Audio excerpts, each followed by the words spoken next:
Halo Sobat Medcourse Indonesia, kembali lagi dengan kami, konsultan terbaik KKPR nomor 1 di Indonesia, Medcourse Indonesia. Kali ini kita akan membahas mengenai tahapan yang dilakukan selanjutnya setelah kamu mengupload dokumen KKPR. Apa sih yang harus dilakukan? Nah, berdasarkan informasi, setelah kita melakukan upload dokumen KKPR, nanti kita akan keluar informasi seperti ini. Menunggu verifikasi persyaratan. Nah, setelah menunggu verifikasi persyaratan, sebenarnya apa aja sih proses dan tahapan yang akan dilalui dan dilewati? Nah, setelah proses upload dokumen-dokumen yang dibutuhkan di dalam proses KKPR, dokumen tersebut akan divalidasi oleh instansi terkait, yaitu Kementerian ATR BPN.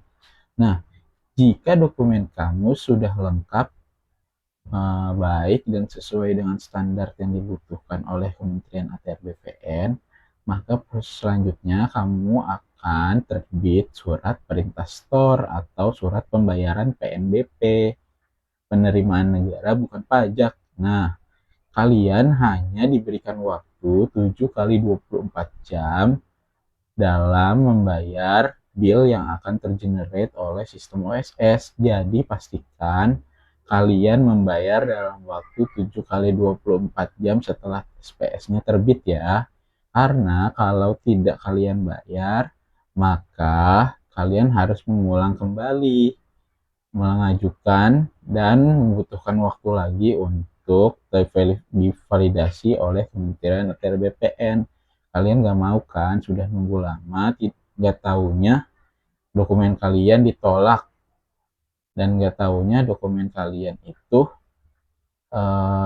harus diupload ulang lagi. Nah, contohnya seperti apa sih? Contohnya adalah kasus pada klien kami. Seperti ini loh. Nah, klien kami itu ternyata mendapatkan penolakan dengan tulisan persetujuan KKPR ditolak karena Anda tidak menyelesaikan proses pembayaran PNBP hingga tenggat waktu yang ditentukan.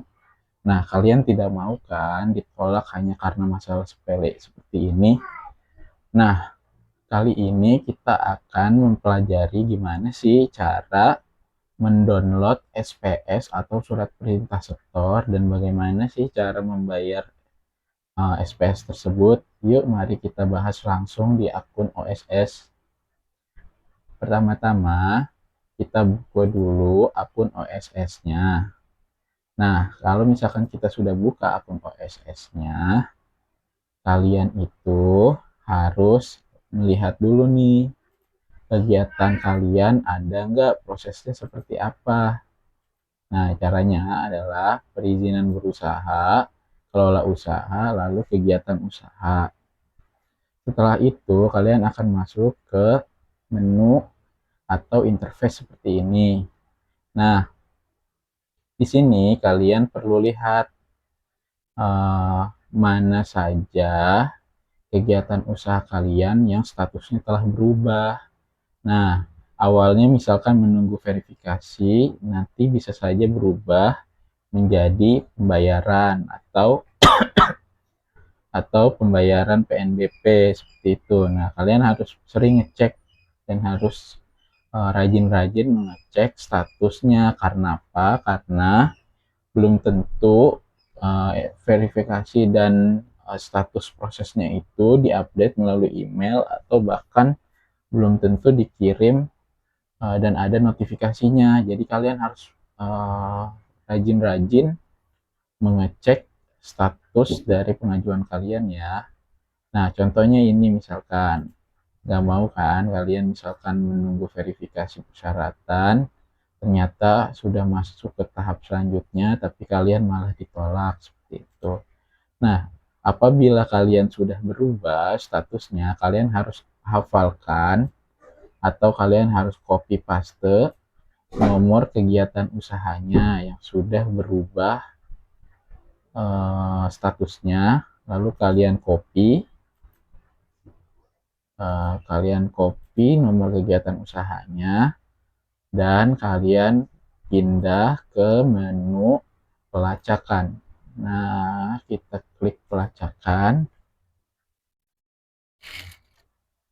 Lalu kita pastikan nomor kegiatannya itu sama.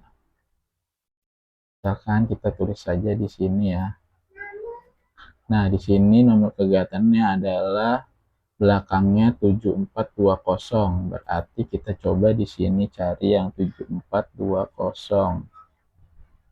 Nah, ini yang kita masuk tadi, yang prosesnya sudah berubah ya, 7420. Kita klik, kita pilih lacak status permohonan. Nah, di sini kamu bisa lihat bahwa statusnya itu sudah berubah dan kalian bisa melakukan download SPS atau surat perintah store di log PNBP. Klik sini log PNBP. Nah, disinilah nanti akan muncul terbit kode billing, tanggal kadaluarsa, dan nominal yang harus kalian bayarkan untuk memulai proses selanjutnya. Di sini kita klik detail PNBP. Nah, di sini kalian bisa download dokumennya dan membaca apa saja yang perlu kalian lakukan. Nah, seperti ini kira-kira surat perintah store. Nah, nama kalian, terus besaran rincian dari pembayaran PNBP-nya. Di bagian bawah, kalian akan diberitahu cara untuk membayarnya.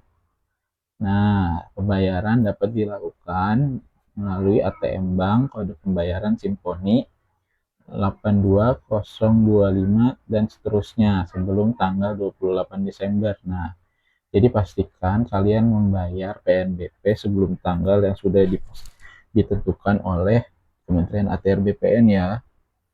Nah, setelah kalian bayar, maka kalian bisa melanjutkan proses selanjutnya. Setelah pembayaran, proses akan dilanjutkan ke penilaian dan pengkajian oleh unit eselon 2.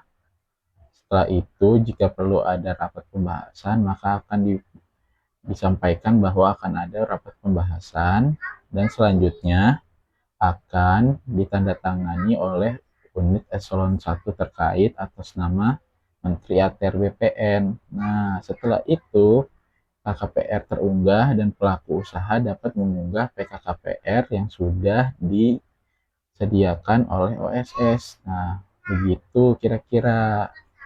Nah, dari setiap proses ini kalian perlu mengetahui dan perlu memastikan status kalian itu sudah sesuai dan sudah berubah. Jadi kalian tidak membuang waktu kalian dikarenakan pengajuan kalian tertolak. Nah, cukup sekian pembelajaran kita kali ini. Kita lanjutkan nanti di pembelajaran selanjutnya. Untuk teman-teman yang ingin bertanya, silahkan bertanya di kolom komentar. Kira-kira materi apa lagi yang perlu kita bahas dan perlu kita buatkan materinya. Jadi jangan lupa di like dan subscribe channel kami untuk menjadikan kami menjadi lebih semangat dalam membuat konten-konten yang bermanfaat untuk teman-teman semua. Oke, thank you semuanya. See you next time. Bye-bye. Map Course Indonesia